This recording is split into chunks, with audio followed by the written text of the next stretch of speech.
My name is Jock Fresco.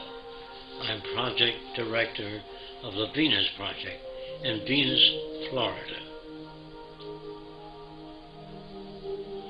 The Venus Project maintains if you don't want war, if you don't want poverty, hunger, unemployment, territorial disputes, and all the other problems that go with society, you have to declare the earth as the common heritage of all the world's people.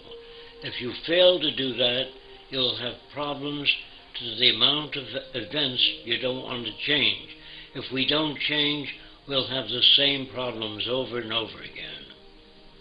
The Venus Project is an attempt to design a world where poverty, war, prisons, police do not exist, because we deal with the problems themselves, the factors that shape arrogant behavior, aggression, all the things that paralyze our society,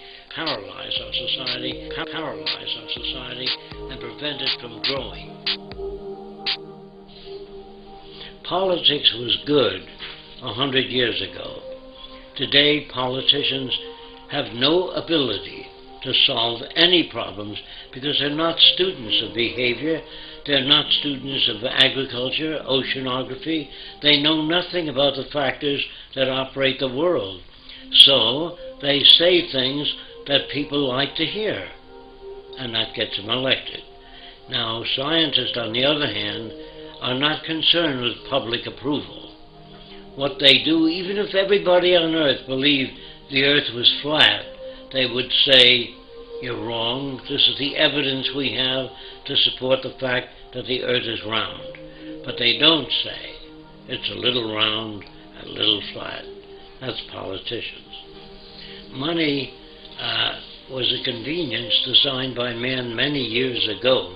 He used to carry a bag of apples and change it for tomatoes. That was a trade in the old days. But when you invented money, it carried smaller particles, and it was easier to represent apples or tomatoes or eggs by giving a person a coin instead of bringing 50 eggs and chickens. Money represented a value agreed upon by people to diminish the lugging around of heavy objects. Later, it became the most corrupting medium in the world. It corrupted people. They paid each other off.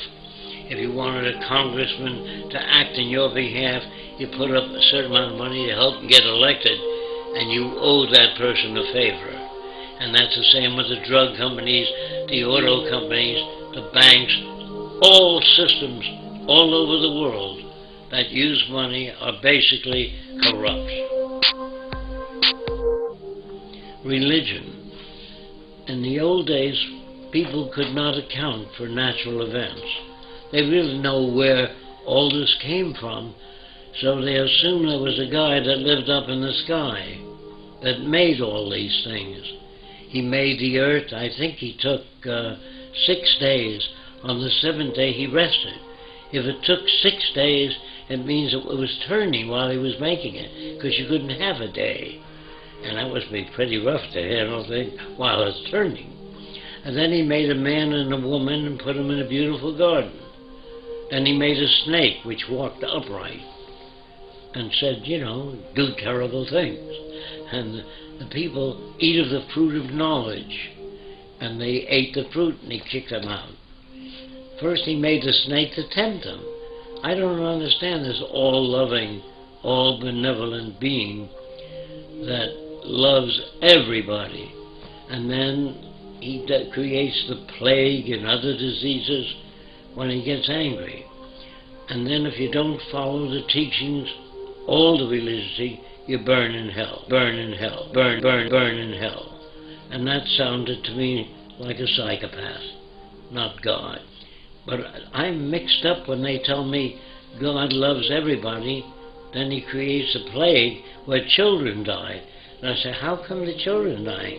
because the children shall suffer for the sins of the parents. This is not a just God. It's a man-made God.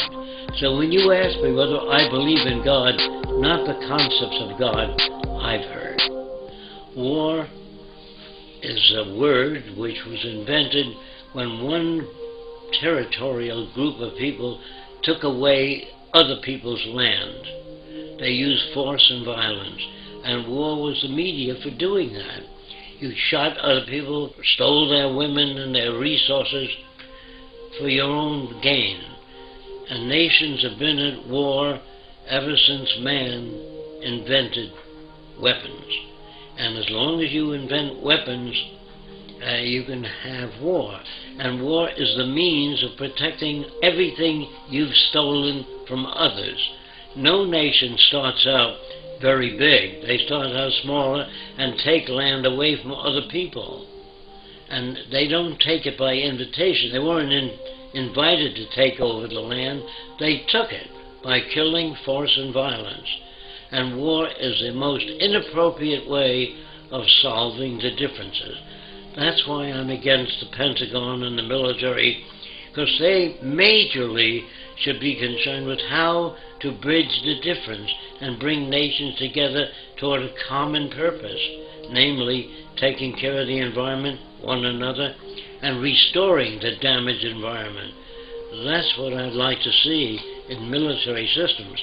I would like to see, instead of training millions of soldiers to be killing machines, I'd rather train them in being problem solvers. Send them back to school, teach them social science, social psychology, sociology, so they can add to the culture, not be destructive.